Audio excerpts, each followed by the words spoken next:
15 अगस्त 1947 को आजाद होने के साथ ही देश के नवनिर्माण का सपना था।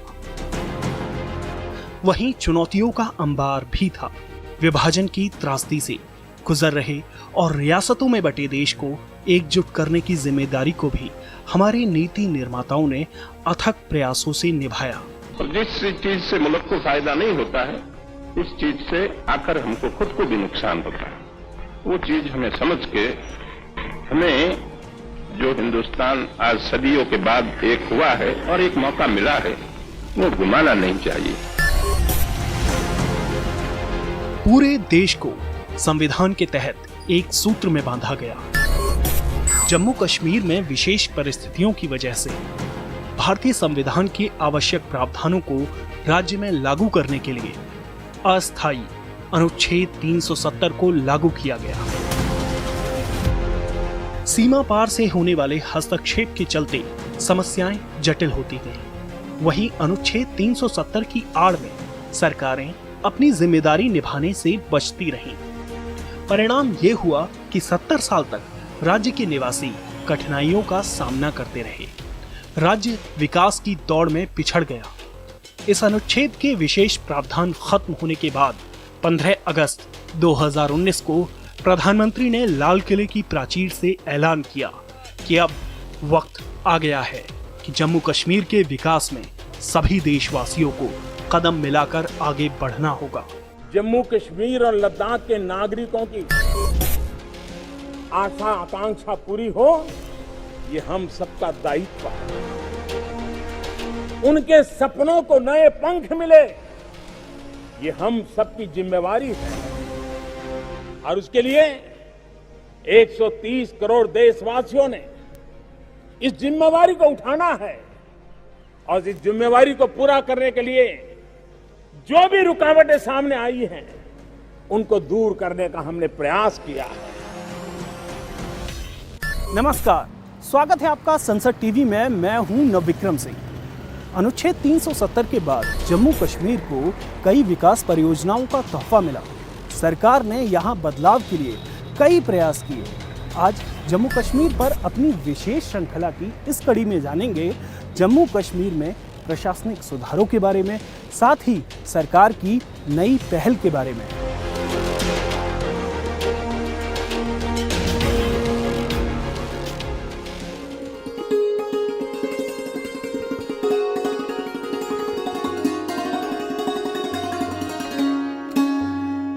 बेबस जनता, भ्रष्टाचारी तंत्र और विकास की रेस में पीछे छूट चुका जम्मू कश्मीर, इसे सूबे की तकदीर मान लिया गया था।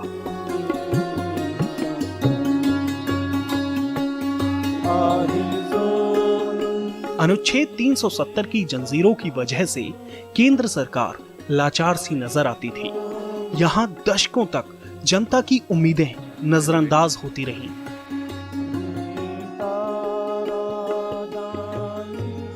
ज्यादातर योजनाएं भ्रष्टाचार की भेंट चढ़ गईं। कागजों तक सिमटा विकास, मुंह बाए खड़ा आतंकवाद और नाउम्मीदी में घिरे आम लोग, इन सब मुश्किलों की वजह था अनुच्छेद 370। अब सरकार योजनाएं भी बना रही है, उन पर अमल भी हो रहा है और जमीन पर दिख भी रहा है। इस वित्त वर्ष जम्मू कश्मीर को 1,08,621 करोड़ रुपए से ज्यादा का बजट आवंटित किया गया, जो कि जम्मू कश्मीर के लिए अब तक का सबसे ज्यादा और ऐतिहासिक बजट है। इस बजट का बेहतर इस्तेमाल हो, इसके लिए यहाँ की फिजा से भेदभाव का संक्रमण खत्म किया जा रहा है और कोशिशें की जा रही हैं कि जम्मू कश्मीर में व्यवस्था पारदर्शी हो। जम्मू कश्मीर में अगर आप अपने गूगल पे भी जाएं और गूगल पे सिंपली ये टाइप कर लें beams, BEAMS, budget estimation allocation monitoring system, और एम्पावरमेंट टाइप कर दें तो आपको एक साइट मिलेगा जहां एम्पावरमेंट क्लिक करता हुआ मिलेगा। थोड़ा पेशेंस रखें तो हर मोहल्ले में, हर गली में, हर कूचे में जो काम हो रहे हैं उस पर कितना पैसा रिलीज़ किया गया है उसको आपको पूरी जानकारी मिल जाएगी। तो जम्मू कश्मीर के हर पैसे का हिसाब दिया जा रहा है, हर नौकरी का हिसाब दिया जा रहा है, हर ज़मीन का हिसाब दिया जा रहा है। ये परिवर्तन है। जहाँ एक तरफ ओपेकनेस थी, लोगों से शेयर करने में एक हेजिटेशन था, जो भी वजह रही हो। आज के दिन में 100% कोशिश हो रही है कि पूरी तरह से पारदर्शी सरकार दी जाए।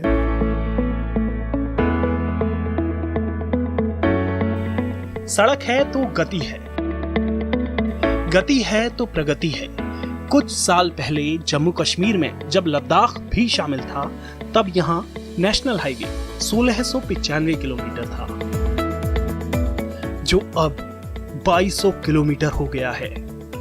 अगले 2 वर्षों में इसकी लंबाई में 600 किलोमीटर तक इजाफा किया जाना है। हाल ही में केंद्रीय सड़क परिवहन और राजमार्ग मंत्री नितिन गडकरी ने 3612 करोड़ की लागत से 121 किलोमीटर की 4 राष्ट्रीय राजमार्ग परियोजनाओं की आधारशिला रखी। गांव और शहरों में सड़कों का जाल यहाँ के दूर दराज क्षेत्र में रहने वाले निवासियों के लिए संजीवनी साबित हो रहा है। जैसे हमारे यहाँ कोई पेशेंट बीमार हो जाता था तो जीएमसी जाने में हमें कम से कम जाम लग जाता था, ये सारी सुविधाएं नहीं थी, जाम में प्रॉब्लम आता था। अभी हम 40 से 45 मिनट में जम्मू पहुँच जा रहे हैं, ठीक है। और जितने हमारे ये पुल थे, पहले हम यहाँ से सड़क थी, बाढ़ आ जाती थी, बाढ़ों की बड़ी प्रॉब्लम थी। जैसे हमारे 2 पुल तैयार हो गए, इससे हमें रायपुरा जाने हमारे बच्चे जब भी बरसात में नहीं जा पाते थे, तो अच्छी कनेक्टिविटी से, अच्छे पुलों से अभी हमारे बच्चे रेगुलर स्कूल जा रहे हैं। सड़कें नहीं थी, हम पैदल जाते थे, सांबे पैदल उधमपुर में जाते थे, पैदल रामनगर में जाते थे। अभी रोड बने हैं तो अच्छे ढंग से हम जाते हैं। इस इलाके में दूरियां कम करने के लिए सुरंगों के निर्माण पर भी तेजी से काम हो रहा है। जोजिला टनल आम जनता और सैलानियों के साथ साथ सुरक्षा के लिहाज से भी बेहद अहम है। इसका निर्माण कार्य पूरा होने पर कश्मीर घाटी से लद्दाख का संपर्क पूरे साल बना रहेगा। इस रास्ते को और बेहतर बनाने के लिए जेड मोड़ टनल पर भी काम चल रहा है, जो कि 6 किलोमीटर से ज्यादा लंबी है। इसके साथ ही चटरजला सुरंग पर भी काम हो रहा है, जो कठुआ को डोडा से जोड़ेगी और 2 सुदूर क्षेत्रों को हर मौसम में वैकल्पिक सड़क संपर्क देगी। इसकी लागत करीब 3000 करोड़ रुपए होगी। इसके अलावा भी कई टनल पर काम किया जा रहा है। मैं आपको विश्वास देना चाहता हूं कि केवल जम्मू कश्मीर में हम पूरे देश में जितनी टनल बना रहे हैं, उससे करीब 50% टनल हम जम्मू कश्मीर में बना रहे हैं। इस बात का मुझे अभिमान है कि आज से 2 साल के अंदर जम्मू कश्मीर में हम 1 लाख करोड़ रुपए के कार्य का शुभारंभ कर देंगे। ये वचन मैं आप सबको देता हूं। जम्मू कश्मीर में परिवहन को बेहतर करने के लिए सरकार खास जोर दे रही है। जहां एक ओर सड़क परिवहन पर जोर दिया जा रहा है, वहीं यहां पर रेल कनेक्टिविटी को भी बढ़ाया जा रहा है। कश्मीर की ऊंची पहाड़ियों और गहरी घाटियों का सफर जल्द ही रेल से दक्षिण भारत के समंदर तक किया जा सकेगा। कश्मीर के दुर्गम इलाके में राष्ट्रीय महत्व के उधमपुर श्रीनगर बारामूला रेल लिंक परियोजना पर करीब 28,000 करोड़ की लागत से काम चल रहा है। 272 किलोमीटर लंबे इस रेल लिंक में 927 पुल, 38 सुरंगों को बनाया जा रहा है। साथ ही इसी रेल लिंक पर बन रहा है नदी तल से 359 मीटर यानी दुनिया का सबसे ऊंचा रेलवे ब्रिज, चिनाब ब्रिज। ये एफिल टावर से भी ऊंचा है। अद्भुत पुलों और दिलकश नजारों से एक नया जम्मू कश्मीर सामने आएगा, जो सिर्फ वैकल्पिक परिवहन ही नहीं बल्कि आर्थिक तरक्की के रास्ते भी खोलेगा। जब ये 2022 की दिसंबर तक टारगेट है गवर्नमेंट का कि जो नेशनल हाईवे है जम्मू श्रीनगर, इसका मैक्सिमम काम कंप्लीट करें और तकरीबन उसके 5-6 महीने में मतलब समर 2023 तक जो है रेलवे की भी कनेक्टिविटी वादी तक रिस्टोर हो जाएगी। अभी जो बीच वाला पोर्शन है कटरा से बनिहाल तक का, ये पोर्शन पर काम चल रहा है, तकरीबन 100 और किलोमीटर पर काम चल रहा है। ये काम जब मुकम्मल हो जाएगा 22-23 में, तो जो 1 करोड़ टूरिस्ट माता वैष्णो देवी के दर्शन के लिए आते हैं, उसमें से अगर 25% भी टूरिस्ट आ जाता है, से सपोजली 25 लाख आ जाता है, तो वादी का पहले जो है औसतन सालाना टूरिस्ट रहता था 8 लाख, तो वह 25 लाख उसमें एडिशन हो जाएगा, मतलब 4 गुना टूरिस्ट बढ़ जाएगा। आप समझ सकते हैं कि कितनी यहाँ की इकोनॉमी जो है उससे फायदे में रहेगी। आने वाले सालों में जो है काफ़ी हमें अपेक्षाएं है ये इंफ्रास्ट्रक्चर प्रोजेक्ट्स, डेवलपमेंटल प्रोजेक्ट्स, जिससे चलते टूरिज्म बढ़ जाए और इकोनॉमी अच्छी थी। जम्मू कश्मीर के उद्योगों और उत्पादों को देश के ही दूसरे हिस्सों तक पहुंचाना एक मुश्किल भरा काम रहा है। बेहतरीन कनेक्टिविटी के साथ ये काम और आसान होगा। रोड के नेटवर्क के बहुत ज़्यादा इम्प्रूव होने से और रेलवेज़ के बहुत ज़्यादा इम्प्रूव होने से जो सामान भेजने का बाकी जगहों पे बाहर भेजने की जो व्यवस्था है उसमें बहुत परिवर्तन आएगा। उसकी कॉस्ट पहले से बहुत कम आएगी। दूसरी लॉजिस्टिक्स की हैंडलिंग के लिए जो होता है उस पर भी काफ़ी काम हो रहा है और वो काफ़ी आगे बढ़ेगा। आप लोगों ने सुना होगा कि कुछ कंपनीज़ के साथ करार हुए हैं और वो लॉजिस्टिक्स काफ़ी आगे जाएगा। पर सबसे फंडामेंटल चीज़ है कि यहाँ पे औद्योगिक विकास के लिए 28,400 करोड़ की ऐसी अभूतपूर्व पैकेज दी गई है जैसी पैकेज और कहीं पे नहीं। जम्मू कश्मीर की अर्थव्यवस्था की बुनियाद यहाँ का पर्यटन उद्योग है। तेज रफ्तार में विकास कार्यों का असर यहाँ की पर्यटन पर दिखने लगा है। जम्मू कश्मीर हमेशा से दुनिया भर के सैलानियों के लिए पसंदीदा जगह रही है। हालांकि कई दशकों से चल रहे आतंकवाद ने यहाँ के पर्यटन उद्योग पर बुरा असर डाला, लेकिन एक बार फिर जम्मू कश्मीर बाहें फैलाकर पर्यटकों के स्वागत के लिए तैयार है। यहाँ पर्यटकों की भीड़ बताती है कि यहाँ जनजीवन सामान्य हो चुका है।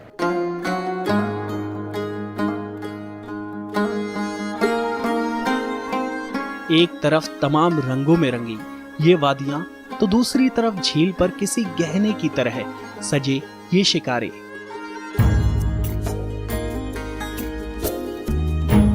कहीं आसमान छूता हिमालय, तो कहीं ये महकते बगीचे। ये कश्मीर है जहां आकर लगता है कि कैसे ये खूबसूरत नजारे हमेशा के लिए समेट लें। पर कुछ वक्त पहले तक यहाँ आने के बारे में कई बार सोचना पड़ता था। वजह थी पाक समर्थित आतंकवाद, जिसके चलते इस क्षेत्र को अशांत मान लिया जाता था।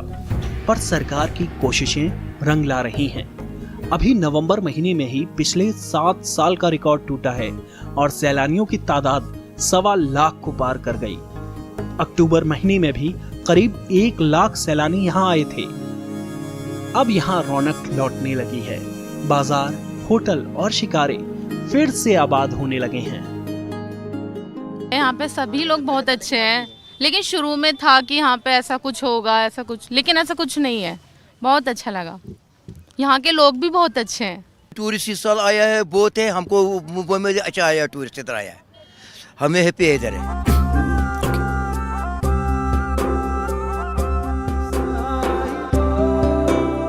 बीते सालों में की गई कोशिशों का नतीजा है कि अब जम्मू कश्मीर में पर्यटन तेजी से रफ्तार पकड़ रहा है। सरकार की कोशिश है कि कश्मीर आने वाले पर्यटक एक नया ही अनुभव लेकर वापस जाएं। जम्मू कश्मीर में जैसे एग्जाम्पल के तौर पे मैं कह रहा हूँ कि आप पहली बार सोनामर्ग विंटर्स में खुला रहेगा। सोनामर्ग कभी आज से पहले खुला नहीं रहा है। इस बार हम लोग की ये डिटर्मिनेशन है कि विंटर इस बार वाइब्रेंट विंटर्स हों और टूरिस्ट उतनी संख्या में आए। बहुत जल्दी अगर आप नेशनल हाईवे की बात लें तो जिस नेशनल हाईवे पे 10 घंटे 12 घंटे आम लगते थे, अब आप 6 घंटे में आराम से पहुंच जाएंगे। आने वाले वक्त में जम्मू कश्मीर के अंदर बहुत सी ऐसी खूबसूरत जगह हैं जहाँ पे लोग जाना पसंद करेंगे और उसको हम लोग बढ़ाएंगे आगे। देश विदेश के हर सैलानी का सपना होता है कि उसे कश्मीर निहारने का मौका जरूर मिले, लेकिन अपनी विषम परिस्थितियों और अनदेखी की वजह से जम्मू कश्मीर में ऐसे नज़ारे भी हैं जो पर्यटकों की नजरों से दूर रहे हैं। ये कश्मीर नहीं, सांबा और ऊधमपुर के बीच में बनी मानसर झील है। ये बेहद खूबसूरत झील है इसके अलावा जम्मू रीजन में आपको बेहद खूबसूरत और दिलचस्प नज़ारे देखने को मिलेंगे। हालांकि आज तक ये इलाके पर्यटकों की नज़रों से दूर थे। अब सरकार ने कोशिश की है कि जम्मू संभाग को भी पर्यटकों के लिए बेहतर जगह बनाया जाए। तुप्पियो दिन्ना गोरिये तुगी तुप्पियो दिन्ना हो, तुप्पियो दिन्ना गोरिये तुगी तुप्पियो दिन्ना हो तार दिया लोहित अड़िये। जम्मू क्षेत्र में भी सरकार पर्यटन की तमाम संभावनाओं को तलाश रही है।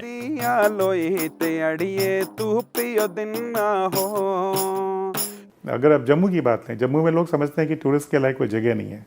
ऐसा बिल्कुल नहीं है। यहाँ पे जो लोग वैष्णो देवी आते हैं, वहाँ पे सुरिनसर है, मानसर है, बहुत खूबसूरत जगह हैं। इसी तरह से पत्नी टॉप है, सनासर है।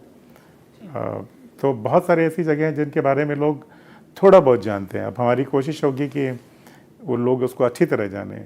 इसी तरह से जम्मू में बनी है, सरथल है, भदरवा है, बहुत ही खूबसूरत जगह हैं। वाटर स्पोर्ट्स को बहुत बड़े पैमाने पे हम लोग उसको प्रमोट कर रहे हैं। और मुझे यकीन है कि जम्मू कश्मीर में लेंथ ऑफ स्टे सब्सटैंशियली बढ़ेगा टूरिस्ट का, बिकॉज यहाँ पे जगह जो अभी तक अनएक्सप्लोर्ड रही हैं वो आगे चल करके और भी ज़्यादा बढ़ेगा उसमें।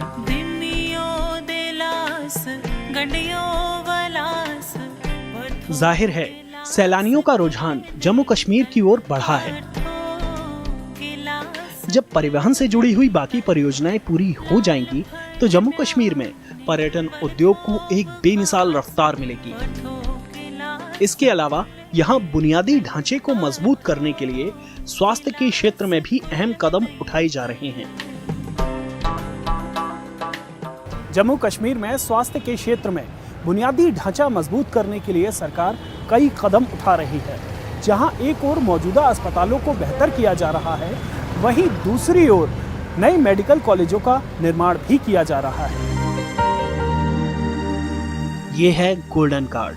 ये एक कागज भर नहीं बल्कि स्थानीय जनता के लिए उम्मीदों भरा दस्तावेज है।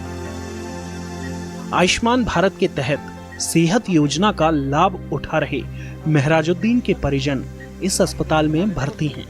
इनके पास निजी अस्पताल में खर्च उठाने लायक रकम नहीं थी।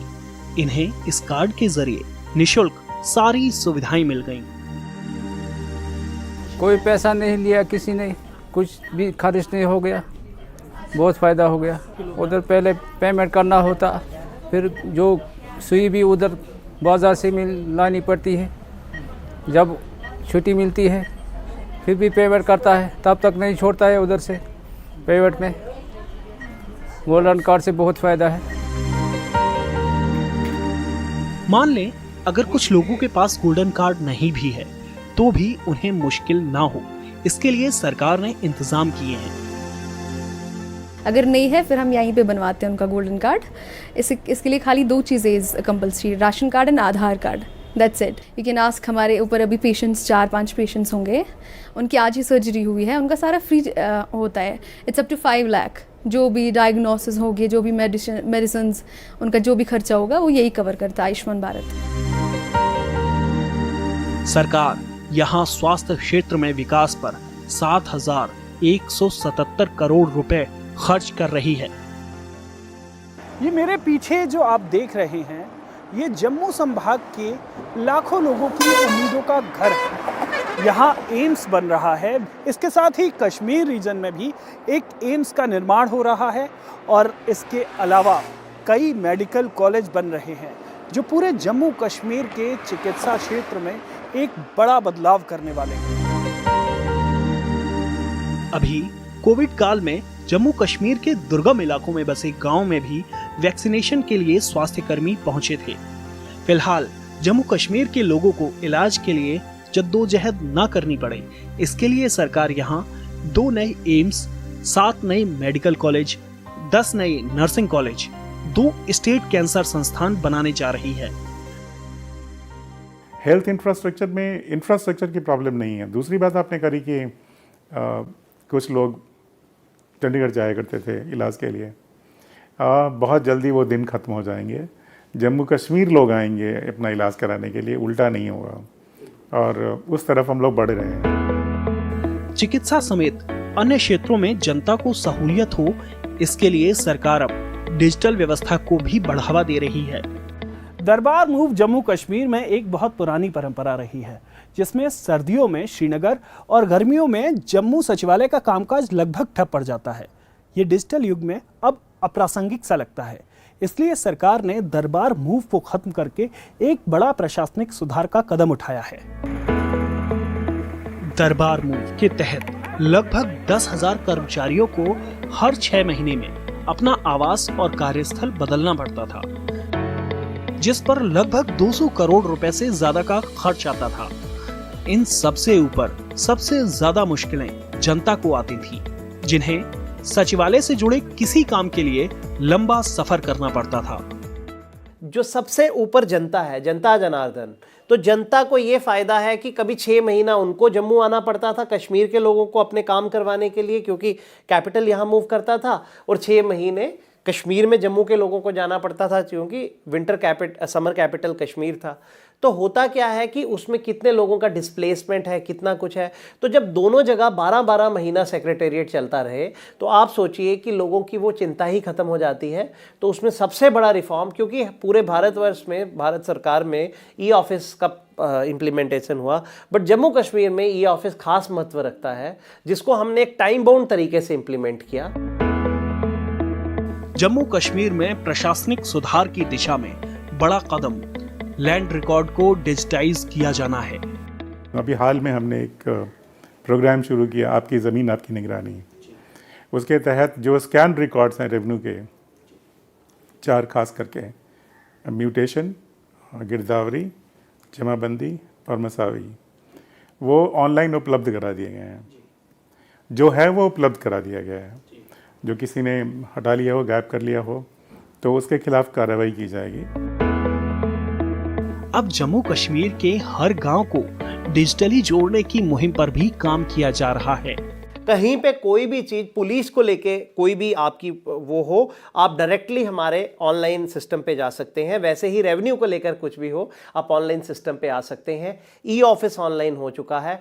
स्वान के जरिए हम जगह जगह ब्लॉक लेवल तक पहुंच गए हैं। और एक बड़ी यूनिक चीज़ मैं आपसे शेयर करना चाहूँगा, एक डिजिटल विलेज सेंटर का हमने प्रोजेक्ट चलाया है, जिसको DVC के नाम से अभी हमने फर्स्ट फेज में 44 जगह पे कनेक्टिविटी दे दी है। यानी कि पंचायत, गांव, ग्राम पंचायत लेवल तक कनेक्टिविटी है, और वहाँ पे डायरेक्टली लोग अपनी शिकायत, अपना कोई भी आपने कोई एप्लीकेशन देना है, कोई भी आपने गवर्नमेंट को कोई उसमें आपके कोई मसाइल हैं, कोई भी मसले हैं, आप डायरेक्टली टॉप ऑफिसेज में सेक्रेटरीज के साथ, चीफ सेक्रेटरी साहब, इवन LG साहब के साथ कनेक्ट हो सकते हैं। तेजी से बढ़ते डिजिटल कामकाज का सकारात्मक असर परियोजनाओं पर भी पड़ रहा है। एक ओर जहां 2018-19 में सरकार ने कैपेक्स बजट के तहत 8,106 परियोजनाओं का काम पूरा किया, वहीं 2019-20 में 10,500 परियोजनाएं पूरी की गई। इस साल 2018-19 के मुकाबले करीब 2 गुनी यानी 16,000 परियोजनाओं को पूरा करने का लक्ष्य रखा गया है। दूर दराज के इलाके हों या सीमा से सटे गांव, सभी पर इन कोशिशों का असर साफ दिखाई दे रहा है। आपने सेना के बंकर के बारे में जरूर सुना होगा, लेकिन सरहद के पास रहने वाले भी जो सरहद के पार से फायरिंग होती है या फिर बॉम्ब गिराए जाते हैं, उसके शिकार अक्सर हो जाया करते थे जम्मू के खासतौर पर क्षेत्र में। लेकिन सरकार ने कोशिश की है कि उन लोगों को भी सुरक्षा मुहैया कराई जाए जो कि बॉर्डर के आसपास रहते हैं। और सबसे बड़ी सुरक्षा मैं आपको दिखाना चाहूँगा कि अब आम नागरिकों की सुरक्षा के लिए भी उनके घर में बंकर है। मैं आइए आपको दिखाता हूँ एक ऐसे ही बंकर का नज़ारा।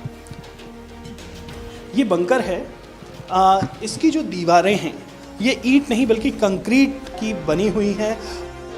अगर कोई फायरिंग या फिर अगर कोई वहाँ से बम गिराए जाते हैं सरहद के पार से, तो कोई भी व्यक्ति जो अपने घर के अंदर ही सुरक्षित महसूस कर सकता है, यहाँ आ सकता है। और ये इतने मजबूत बने हुए हैं कि इनकी दीवारें सरिया, कंक्रीट, इससे बड़ी मजबूती से बनाई गई हैं। सरकार की तरफ से सहयोग किया गया है ताकि जो सरहद के पास के लोग हैं वो सुरक्षित रहें, और अगर कोई तनाव की स्थिति होती है तो उन्हें पलायन दूर तक करने की ज़रूरत ना पड़े।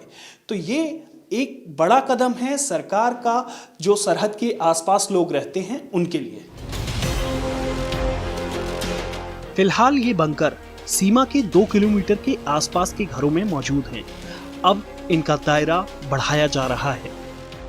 मेरी 2 किलोमीटर के अंदर सभी घर में, हर एक घर में जो रह भी ये थे अभी वो भी कंप्लीट हो गए, और उसके बाद 3 किलोमीटर के अंदर सभी घर में बन रहे हैं और बहुत अच्छा है। मैंने अपनी आंखों से खुद देखा है, जब बच्चे जहाँ से उठा के हम कहीं स्कूल होगा या कहीं कोई सराई होती थी, वहाँ एक हफ्ता भर हमको वहाँ रहना पड़ता था।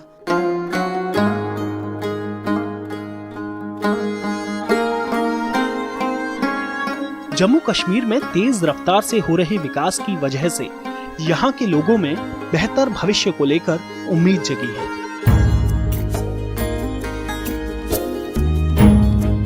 जल्द ही एक ऐसा जम्मू कश्मीर सबके सामने होगा जिसकी पहचान सिर्फ प्राकृतिक सौंदर्य ही नहीं बल्कि मजबूत आधारभूत ढांचे और सेवाओं से होगी।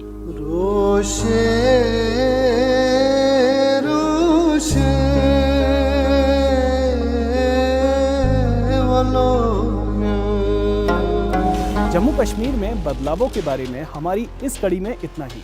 हमारी विशेष श्रृंखला की अगली कड़ी में जानेंगे अनुच्छेद 370 के बाद हाशिए पर रह चुके लोगों को हासिल हुए अधिकार, पंचायतें हुई सशक्त और अलगाववाद नहीं, उद्योग बन रहे जम्मू कश्मीर की नई पहचान, यानी सूबे में जड़ें जमा रहा है लोकतंत्र। आप हमारा ये कार्यक्रम संसद टीवी के YouTube चैनल पर भी देख सकते हैं। मुझे दीजिए इजाजत, आप देखते रहिए संसद टीवी।